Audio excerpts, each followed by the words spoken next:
Everybody nice and chilled out now? Yeah, you should be. Thank you so much, Mary. That was just lovely. I don't know exactly what all the things mean, but they work. So thank you for doing that. I also want to thank Carol Tolan. She got here extra early and made our space look all the more beautiful with all this Hawaiian kind of stuff. So thank you, Carol. You're somewhere around here. And I know we have a food team, too, that is creating lunch for us. Oh, there's Carol. Food team has got amazing food for us, too. So thank you, Marcia and Danny in particular. They're the ones who I at least saw back there. So thank you for them. Yeah, thank you. So two of the guests that I brought in while I was gone, back to back. One weekend was a friend of mine, a rabbi here in town. And then the next weekend, another friend of mine, our local imam. And I wanted to do that for you because how else would you get to hear them? You know what I mean? And bringing them to you gave you the opportunity to be exposed to who they are as people, to hear from their own mouths their worldview and how they're thinking and who they are. And to help foster that and facilitate that, I asked Gordon Wagner to interview them. And I got so much good feedback on how well Gordon interviewed those guys. And so I thought, yeah, way to go, Gordon. And so I thought it might be interesting today, rather than me just do a more classic kind of presentation to you, to have Gordon interview me. So that's what you're going to get, and we'll see where it goes. And who knows, he might have a curveball to throw me. I'm ready, and we'll just see where it goes. So come on up, Gordon.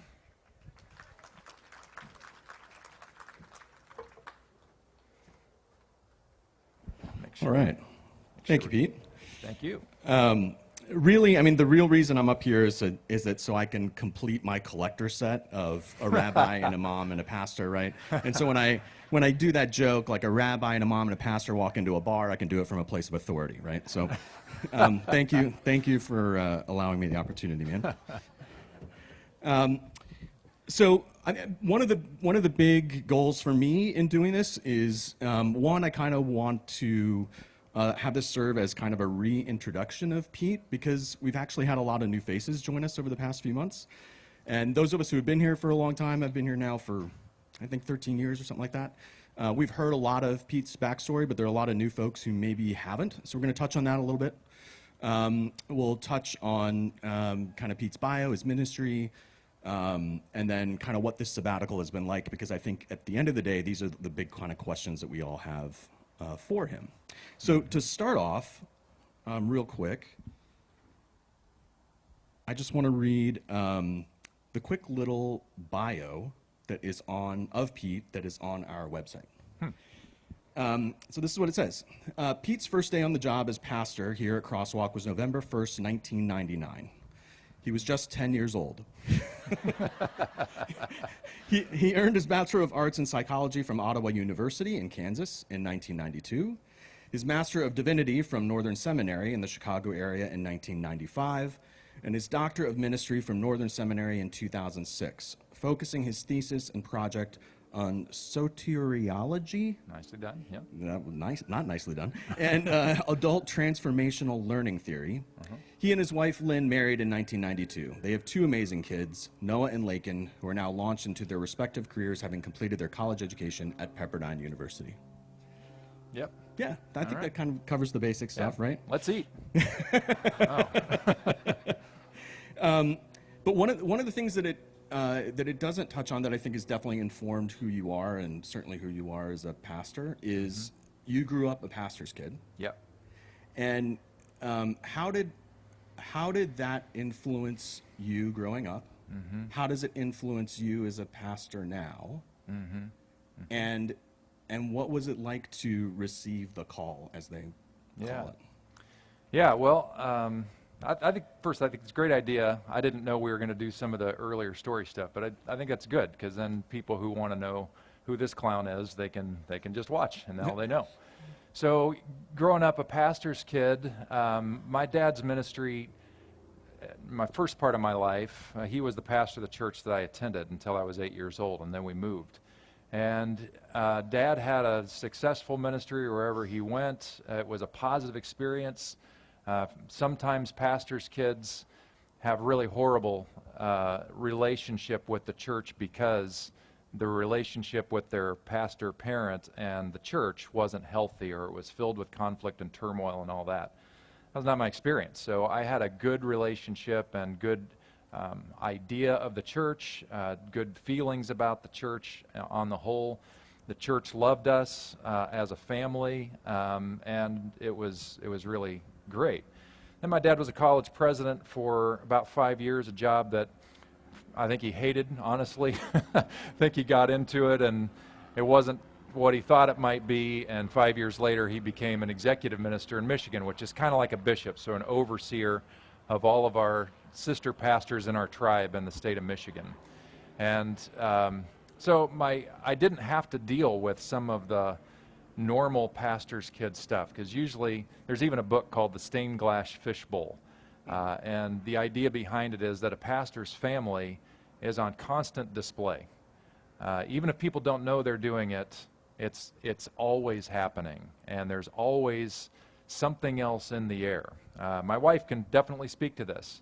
But we'll get into this a little bit, but my experience here, even though the journey here has been challenging at times, and the first few years were especially challenging, but there were also other major milestone shifts that we made along the way that were very stressful. One beautiful thing is that this church has always loved my family, even if they kind of hated me. And my kids know that. And so my kids' association with church is very positive because of you. And they have such fond memories of this space. And there's nothing in that doesn't want to be here when they're home. You know what I mean? So you don't know what a gift that is, because for pastors' kids, that is not that common. So anyway, that kind of, being a pastor's kid also informed how I think about being a person and a pastor. My dad is very gregarious. Like I said, he was respected and well liked by most of the people that he was leading, and so I learned a lot from him. Probably could learn some things better, but that helped. Yeah. And what was it like? What was it like when you received the call, or when you made the decision that this was what you wanted to do? What was it like? Did you feel pressure because your dad had done it, or? Yeah, no pressure whatsoever. My dad was my dad was a pastor. Both of my grandfathers also pastors, all in the same Baptist tradition. And you would think there would be this natural kind of push. And they never did that. And when I really sensed it was a spiritual experience for me in high school. It was the summer before my sophomore year in high school, and I was at church camp, and it was just a chapel service, and the camp counselor guy, whoever was talking, the director, he just said, hey, maybe God is calling some of you into greater service. And I took that and really experienced a God thing at that moment as a call to become a pastor someday. And in retrospect, I probably should have wondered why my parents never encouraged me to become a pastor. Because maybe they saw things in me, they're like, oh, that's just not a great fit, Peter, but, we'll give it a shot anyway, I guess, if God called you. So that was my call experience, and that has been very important as part of my whole journey. I'm not alone in it. Right. So you come to Napa in '99, and given the trajectory of your career up until that point, the move to Napa had a specific purpose behind it, right? There was, for sure, there was a mission that you were trying to accomplish in that move. Yeah. And what was the nature of that mission? Because I think a lot of people may not know this history, and it's an important one, I think. In the late 90s, the church was in a really tough spot.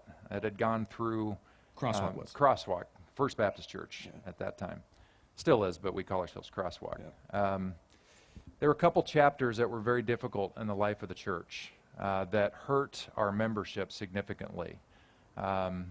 Pretty much the only people, with some exceptions, that were still here were people who had been here for many decades. the foundation, people in the church. Some of you are still here. Some of you remember when you brought me in. The average age literally was 70 years old, and the attendance was in pretty tough shape. Some of the facilities needed some work. Because we'd been through like about a 10-year period that was very, very hard on the church.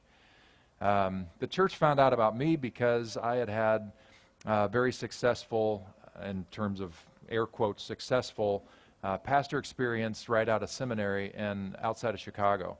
And the church grew very quickly, and the region at that time was looking around the country for people who had experience doing that, and invited me in to sort of do the same thing here, to try to see what we can do to bring some life back into the church. So as a fixer, essentially. As a fixer, yeah. That's right. No pressure, but exactly. Yeah. Right. Yeah. Yeah, and it was very difficult. I had an ego the size of Texas, even bigger than it is now.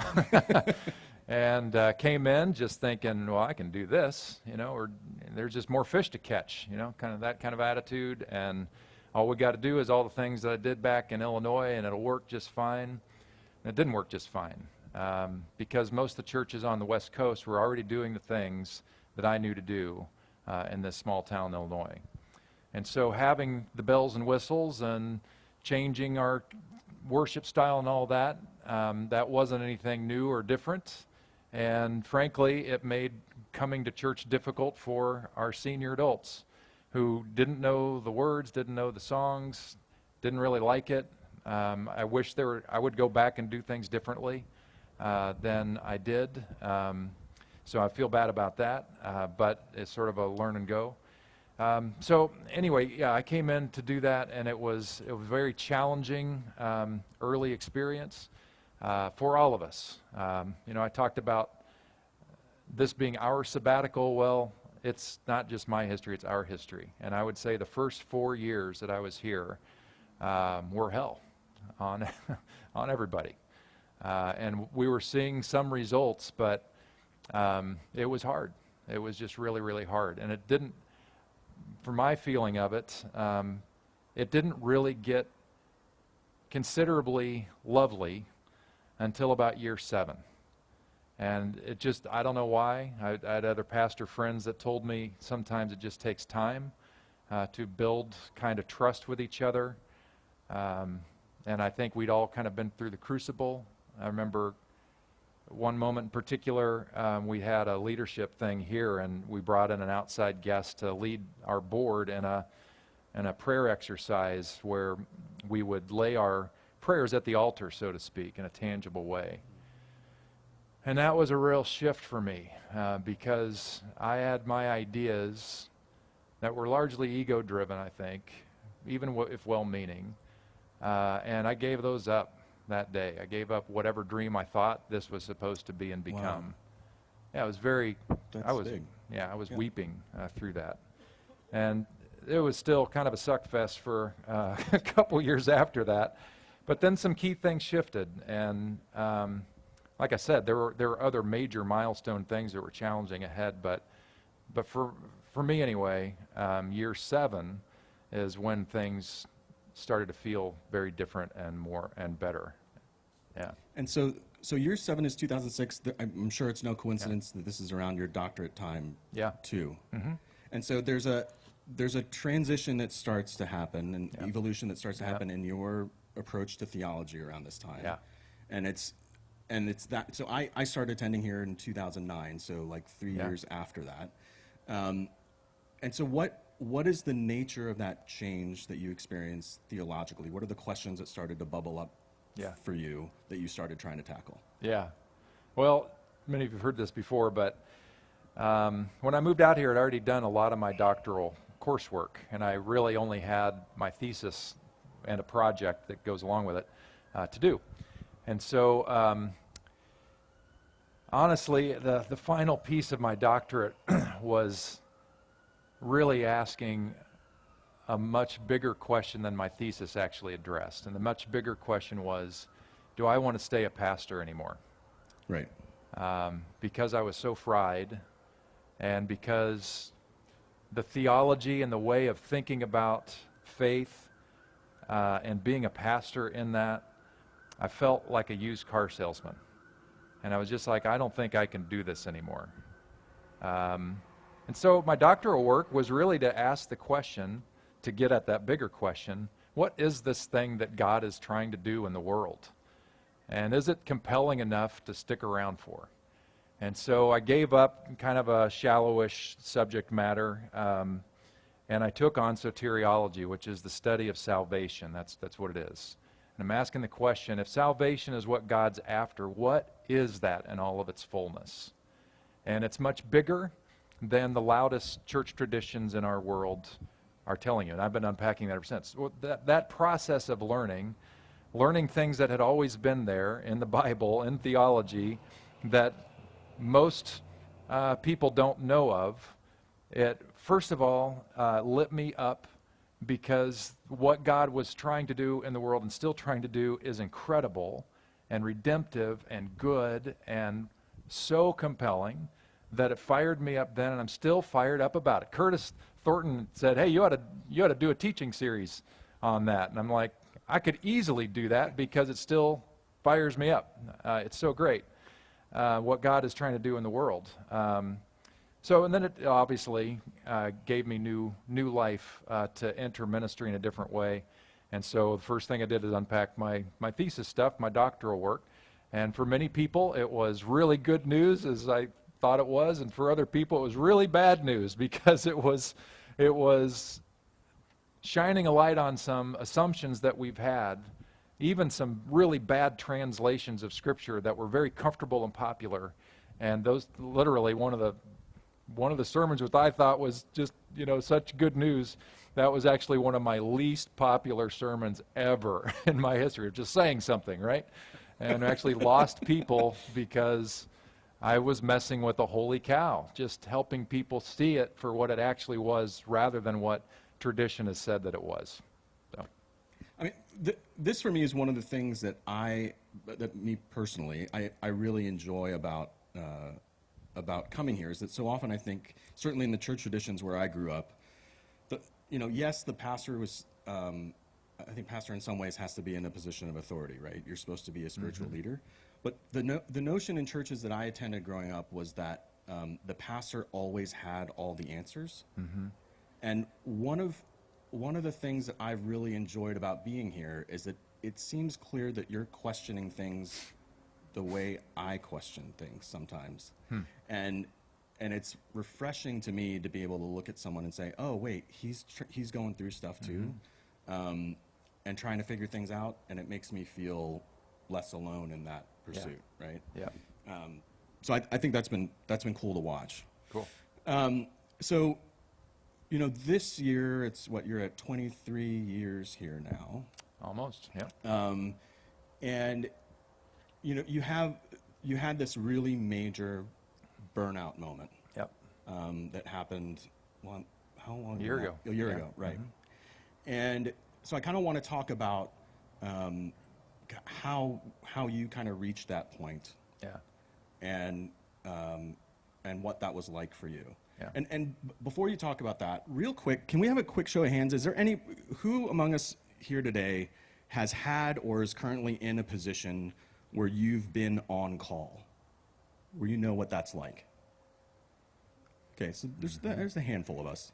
And I've been in that role a little bit in my life. And one of the things I want to say before Pete answers this is that if you're someone who is on call the way Dar is, the way Pete is, I think we think about people and work, and we think about finite 5-day, 40-hour work weeks, right? And you think that, oh, you get a weekend. If you're in a role that is on call the way Dar and Pete are, even those times of weekend or Sabbath, I mean, it's Sunday for crying out loud, right? Even those times for someone who is on call, they're not fully relaxing. You can't fully unplug in that time when I was on call, because there was always this thing in the back of your head, something might come up, I'm always worried about the thing that's going on when I'm not there. and that, I think, starts to stack up. It certainly stacked up for me in that portion of my career. So how did, what was that kind of breaking moment for you a year ago, and Yeah. how did we? Yeah, I did a whole teaching on that. If you want to dial back into mid-April of 21 and hear me tell that story. But in short, right as COVID was coming on, I was preparing for sabbatical in the year 2020, and had done an enormous amount of prep work to get that ready, because it takes a lot. It takes a lot to get things ready. So appreciative to Dar for holding down the fort, but it takes a ton of work for a person in my role to leave for 3 months, for it not to be a disaster. So I was doing a lot of extra work leading up to that, and really needing it and really ready for it.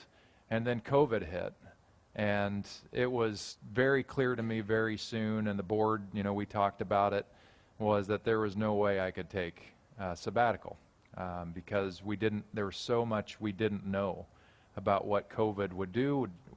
It's just, there was no way the senior leader is going to walk at that point. And so COVID hit, and it just meant more. It meant about an extra day or two a week of work for me, for the church, because we had to go all online, which meant I had to pre-record everything, which takes a lot of time. And then I was called into a lot of community leadership through the COAD. And that required literally 2 days of work a week for the first, 12 weeks or so. It was unbelievable. And so, the first big chunk is I needed the break anyway for what sabbatical is supposed to be. But what happened in that year was I just got exhausted, just flat out exhausted, and got to a place where I was numb, and things that should bring me joy. Well, first I couldn't remember what brings me joy. That's a sign, and couldn't feel anything. And that's when I first Len noticed, and we had conversation, and then I reached out to a therapist who helped me understand what was going on, and also, in no uncertain terms, even though I wanted to hold on just a little bit longer for stupid reasons, the therapist agreed with my wife, dang it, that break, that taking all the vacation that I had accrued, which accumulated to a month off last year, I needed to do it now. And no waiting around, now. Yeah, this was a moment of crisis. It was, Yeah. and the board knew that, and thank God for our board who recognized it and wanted health for me, health for the church, and completely blessed it. And even at the onset and toward the end, Fred was chair at that time, they said, we're giving you the month. If you need more than that, we want you well. So, and even toward the end, they're like, well, what do you think?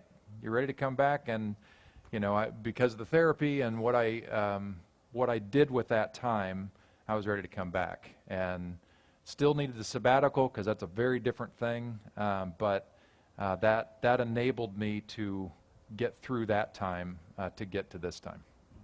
So, I'm certainly grateful. I know you're grateful. But I think as a congregation, we're grateful that together we were able to give you this sabbatical, and that you were able to take it. Yeah. And so when you left, did you have an agenda for it? Did you have specific goals? I knew you'd planned some of your time out in terms of travel and things, but were there specific goals that you were trying to achieve? Mm-hmm. And then did things change once you started in the sabbatical? Yeah. Well, I'm an achiever/performer kind of person. So I love having goals and going after those and figuring it out. And the problem with that is those things can become like a taskmaster to me. Right.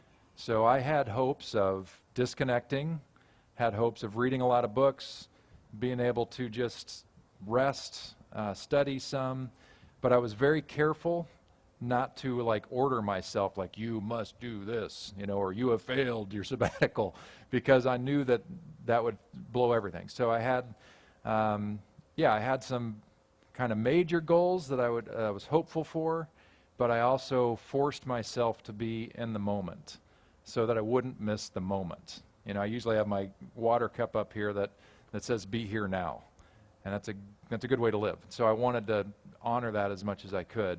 But you know, I knew that I wanted to be intentional as well. I wanted to know what was happening in here and in here. And so the journal that I picked up, you know, just saw it online, and it's designed for men who, you know, most men can identify 2 emotions that, you know, that's about it. We can come up with 2 emotions. And so, generally men are not great at journaling. I like journaling, but this gave me a focus for especially that first month. It was like a daily prompt and fairly comprehensive about lots of different areas of life. And that was so helpful for me, just to get in touch with every part of me that I needed to, just to see where I was on sort of a health check. And I'll be sharing some of those tools, particularly with the men's breakfast, which I hope to get going soon, because I just think it's so helpful. So that was there, expressing gratitude every day. You were on my top 3 list every day. Just grateful for the time in the church that gave it to me. Every day, I thank God for you, really.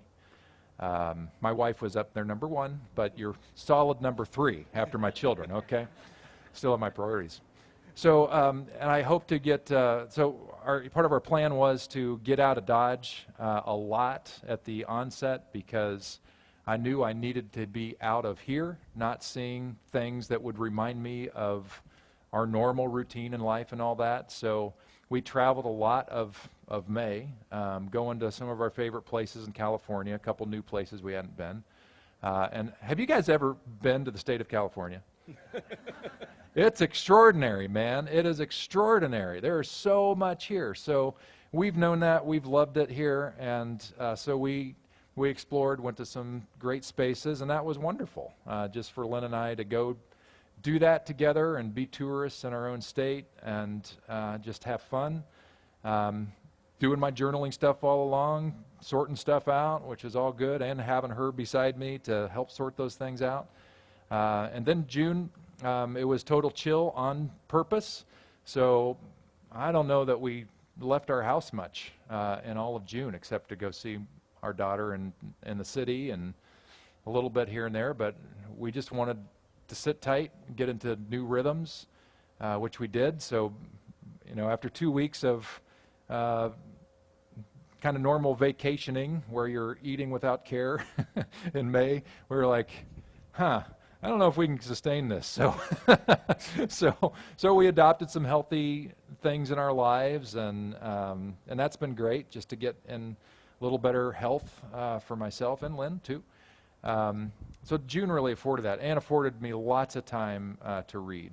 So I gobbled up lots of books through audiobooks and also written books. Some of those things were just really inspiring, and you're going to be enjoying those, like it or not, coming up, because some of them are really fascinating. And sort of my whole thing here is, if I'm feeling, you know, pumped about this, or this is an amazing insight, I kind of want to share it with you. And so that's kind of my whole approach all the time.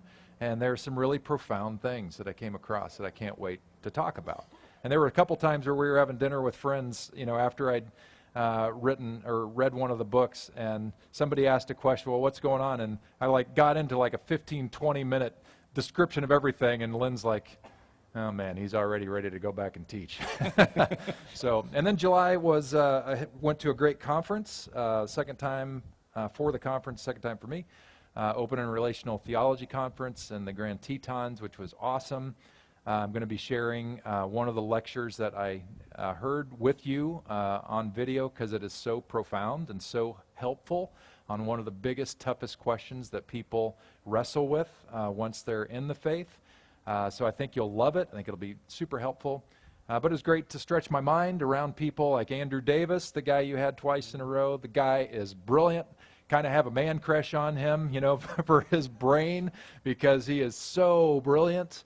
And so being around those people that are speaking that academic language all the time, you know, for that conference, that actually really helps me. It's sort of sharpening the sword a little bit. And so So that was really great. Then we got back to see family, which we hadn't seen for over 3 years in the Midwest.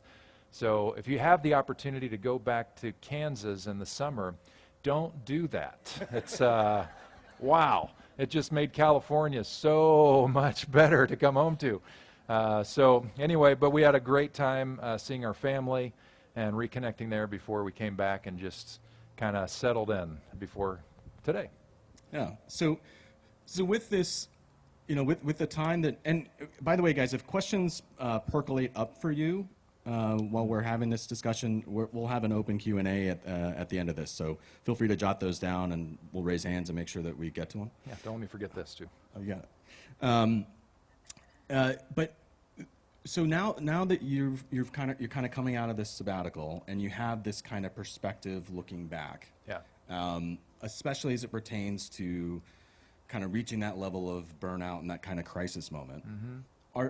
Are there lessons that you have learned that you could maybe share with people in case they're experiencing that in their lives, or they see other friends experiencing it? Like, what are things to watch out for that you learned, and maybe strategies that you picked up that you could prevent things like this happening for people? Yeah. Again, I think it's specific to everybody's personality type and how you're wired and all that. It's going to be somewhat different. But I know for me, as an achiever, doer, kind of performer type, really honoring rest and balance. Really, really. I kind of have prided myself to a degree of keeping a level of balance, but I wasn't aware of some temptations in my life that kind of kept me on call and here all the time. So, that was one of the hardest things when I took a month off last year. The first 2 weeks, I had to spend literally therapy sessions on feeling guilty that I had to take the time off, which was stupid. But we live in a culture that's stupid like that. We live in a culture that likes to talk about health in all of its ways, including now, importantly, emotional and mental health. So we're creating this atmosphere where, any magazine you look at, they're going to be talking about physical health and mental health and emotional health and all this stuff. We say it out loud, this is what we want. And yet in our culture, we are still so achievement, performance oriented that we still celebrate workaholism, and we applaud it, we lift it up as the model, and that's destroying a lot of people's quality of life. And so that's one huge thing that was so helpful for me, to let go of all my hats. And I'm no longer anything but just Pete.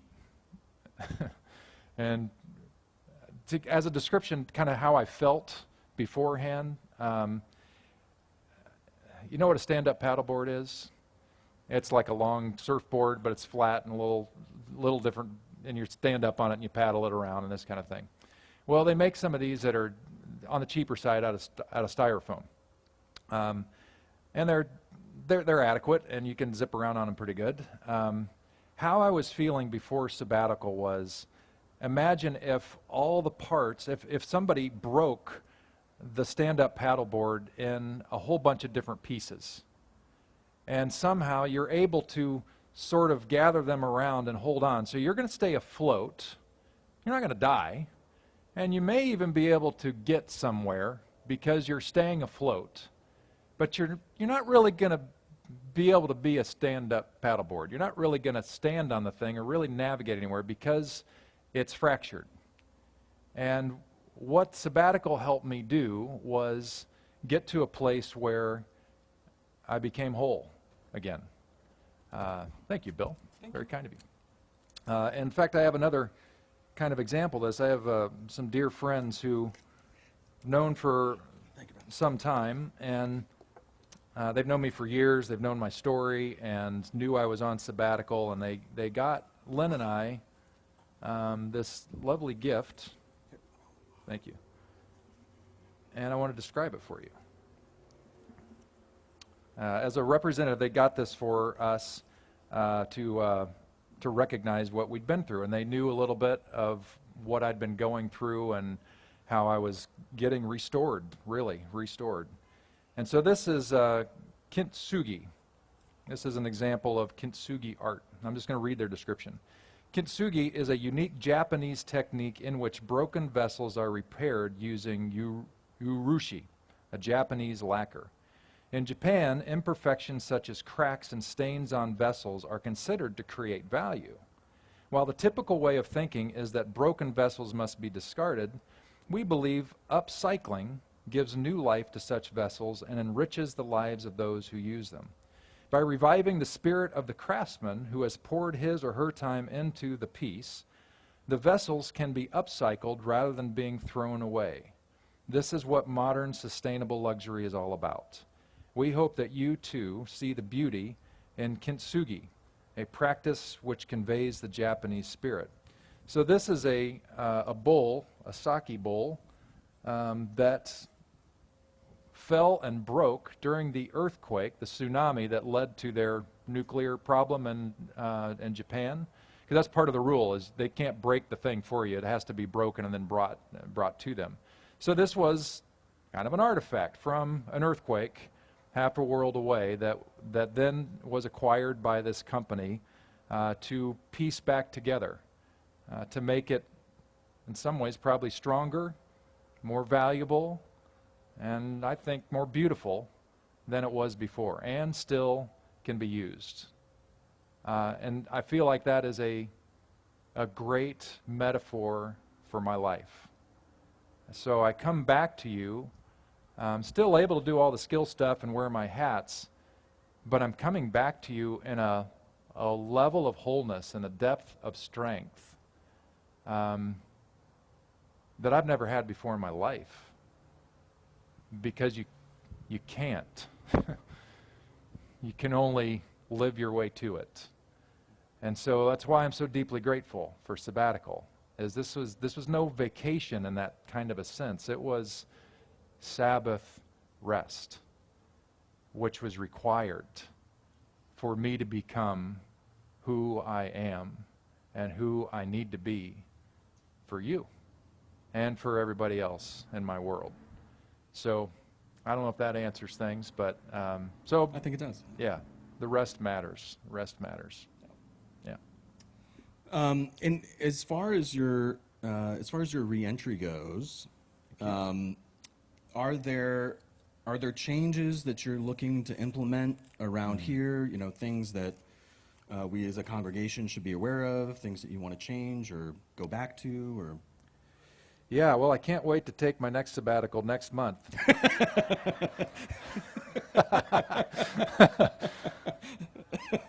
But other than that, no. Yeah, you know what was...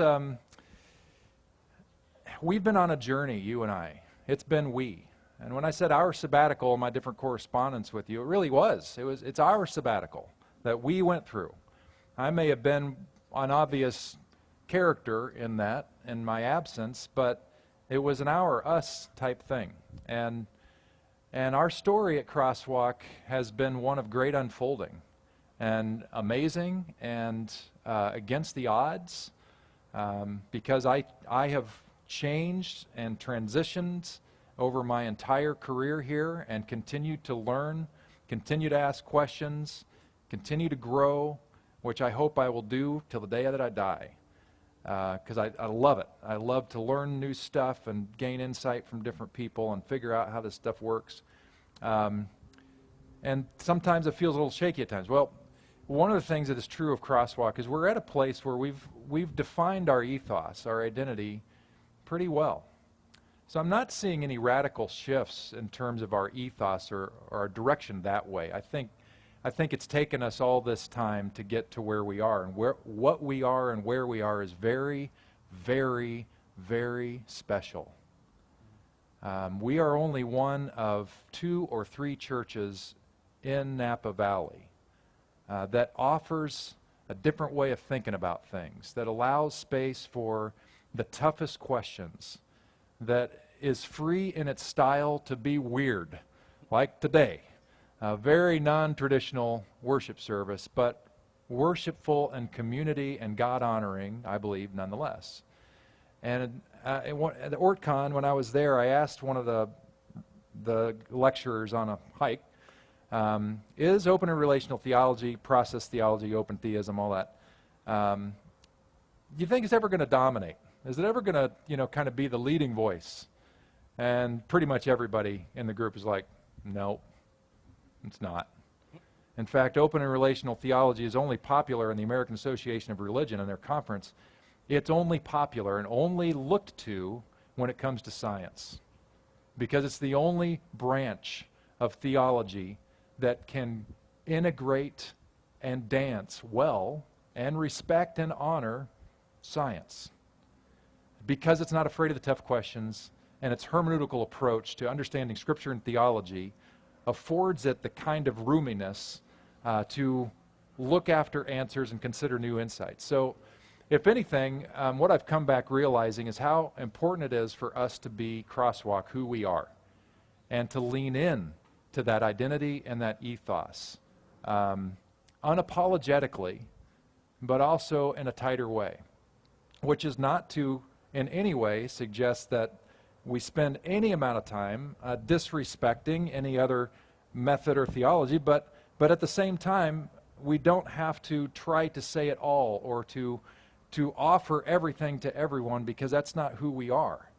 And so we're going to continue to offer this alternative way of looking at things that is deeply biblical, theologically sound, makes sense, works for people in life, and not be anything but celebratory about it, because it should be, and it can be, and it's what the world needs. So, to that end, one of the first series I'm going to do, I got a couple one-off weeks I want to do with you.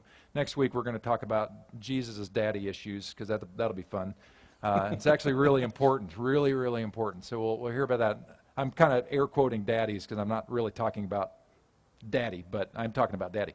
And then we're going to take a couple weeks just to give a quick overview on the fullness of a different way of thinking about Jesus' mission in the world at his time. And one of the leading scholars that actually wrote the book just flat out says Jesus failed.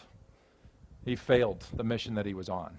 So I'll talk to you about that and what does it mean for us going forward. And then I'm going to launch into a series of the last several weeks, many weeks, called Stay Christian, with a question mark.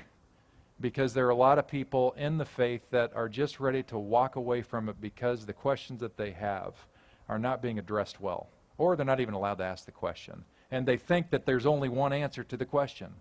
And so asking the questions honestly and plainly, the hardest ones that are out there that are compelling people to walk away, and then spend some time talking about, well, how do we think about this and move forward, I think will be helpful. Not just for us to unpack them. I think they're going to help you. I think they're going to help you in the greater world, because you're going to come across people who grew up in church and haven't stepped foot in church, don't want to step foot in church, and when you ask why, this is going to help you have a reasonable conversation with them. Not to sell them on it, but so that you're at peace with it, and hopefully it'll be a faith strengthener. In the new year, we're going to take a look inside, and we're going to go to hell and to heaven and spend some weeks doing that. That will help us look at some of the demons in our lives, quite literally. And I think it'll be a massive personal growth-oriented type of series. That's coming in January, and some other things after that. But that's what's coming right now, but really just doubling down on who we are and really loving that and celebrating that and staying heavily people committed, That's why I really hope like you and the others who've led meditations will agree to stay on and keep doing that for us, because it's so important for we to be we. And that's the only way it can happen. And we still need more help in a range of areas. So hopefully we'll go forward better, stronger together. I mean, that's definitely been one of the things that has been a huge plus for me personally in the time that Pete's been away, is seeing all these members of the congregation come up and step up and serve and lead. And I think that's been a really, really, really great thing for us all to see and experience together. Yeah. It's time to open things up for questions. Like, don't be shy. If you have a question, don't be shy about it, because if you have one to ask, I'm sure someone else here is dying to ask the same question. Don't be afraid. Does anyone have a question for Pete? Yeah, go ahead, Guy. How far in advance do you plan your program? It sounds like you're months ahead of where we are now. just for YouTube, the question was, how far in advance does Pete plan his programming? It sounds like he's already planned months out. So, Yeah, it varies. There are some people that like put a year calendar. Sometimes I do that, but I also hold on to it loosely because I want to be adaptive to whatever God might be stirring in me that might be new and fresh. And that's happened many times where I had an idea about, I think I'm going to take us through this, and then just something shifts, and it's like, I'm not going to do that. So I have a very solid idea about what's happening between now and Christmas. Pretty confident that's what we're going to do in January, and some ideas beyond that. But I don't like to go too far because the world changes fast, and I want to be responsive to that.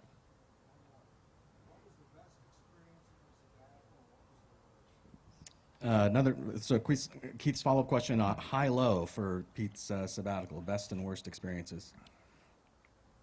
Oh, man. Well, the best, Careful. yeah, that's right. The best was just truly having that kind of extended level of rest where Lynn and I can just be human beings. That was wonderful. Probably the worst was also kind of related to best because I'm glad it worked out this way. There have been some whopper things happening in the world in the last few months.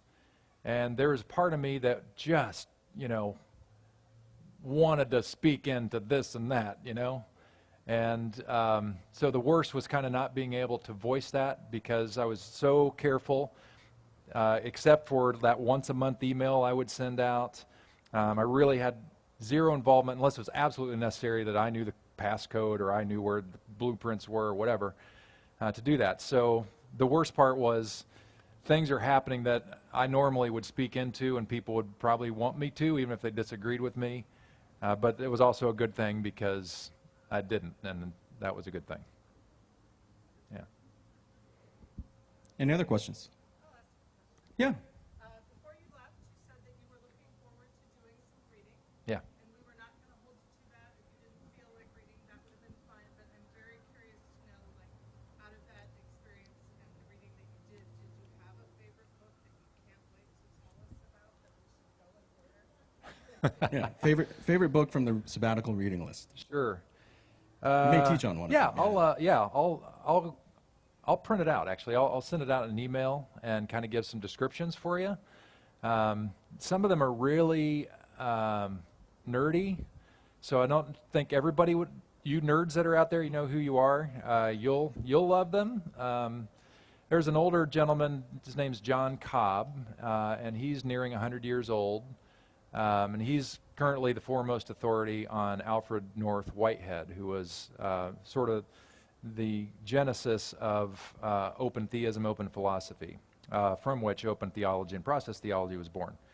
And he wrote two books that are more personally reflective than academic. He's got a massive list of academic books, but he wrote two that are really good. One of them is what I'm going to be teaching on next week, called Jesus is Abba. Abba's daddy. So I want to talk about the insights that he brought, boil a full book down in a sermon. And then the other one was as he goes into the salvation of Jesus. And I want those two under our belt before we go anywhere else. Those are both highly readable. He gets nerdy though. He's an incredible brain. So there's another one that I'll loosely talk about, but I won't purchase at the church because it's too hot to handle. But I will reference it, and then if you have the guts to read it and the stomach for it, you're welcome to read it. One at the end of, or in January, is very popular, and yeah, I'll get that one for the church for everybody to read. It's a very interesting take on some things that was helpful for me to overcome some personal growth obstacles, and I think it will be for you. Theologically framed. Good. Stuff to look forward to. Yeah. Anyone else? All right. Well, Pete, thanks so much, man. We're really glad you're back. Thank you. All right.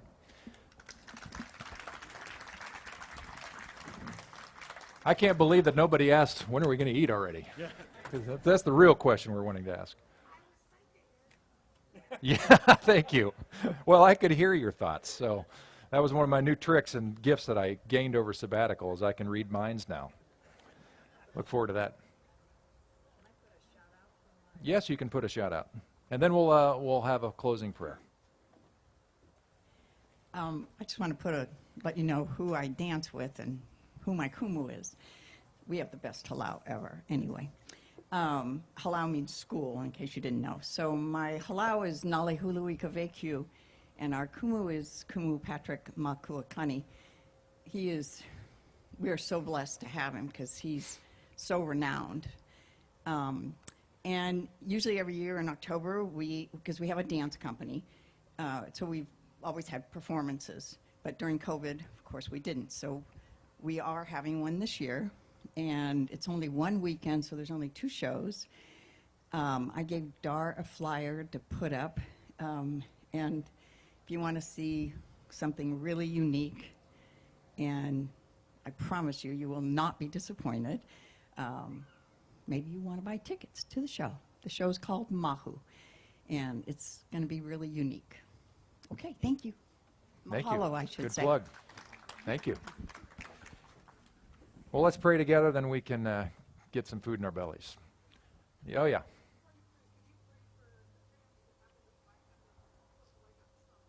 Oh, no. Oh, okay. All right. That happened while we were here. Yeah, okay. Saw the Losies go, and I was like, that's probably not a good sign. Glad for the Losies to be here and to help. Let's pray together. God, first we pray for the child that got stung by a bee and is having reaction to that, and so we pray that they have the kind of medical team helping him right now. Pray for the family and the stress and anxiety that causes, and pray for the ongoing well-being of the child. So just pray peace on them, pray healing, pray wellness. Be with them, give them strength that they don't know they have. Help them draw near to you. Give them comfort and hope. Give the medical team wisdom, insight on the best treatment possible. And may your Spirit itself work at every level of the child's life and presence and being to bring about health, which you are always, always, always about. So we pray for that. God, I pray that as we conclude our time here in this service, that your Spirit was at work and that we were open to what you might be saying to us from parts of my story that were shared. I hope that maybe, God, you used that, because it's not about me, it's about you and us and what we're doing. But I pray, God, that maybe you were able to nudge somebody today in a positive direction, a healthy direction, to become more whole in some way. And if that's you today in this gathering, can you identify it? Can you say, I think I've been nudged? And can you just ask yourself in a prayerful way, God, why? And what are you asking of me to do? What do I need to do next? And to think about that. God, help us process that. Don't have us leave any pearls behind. But help us appreciate it. And now, God, we ask that our fellowship continue as we eat together, break bread together. We thank you for the team that worked so hard to make this happen for us today and the collective effort that was. We ask you to bless them and give them great love and strength. And we ask that you bless our time together, the food to our bodies. We're grateful for life. We're grateful for food and a planet that can give us food and people to create the food, and et cetera, et cetera. We're just very grateful. So may we be filled with gratitude as we continue to be together.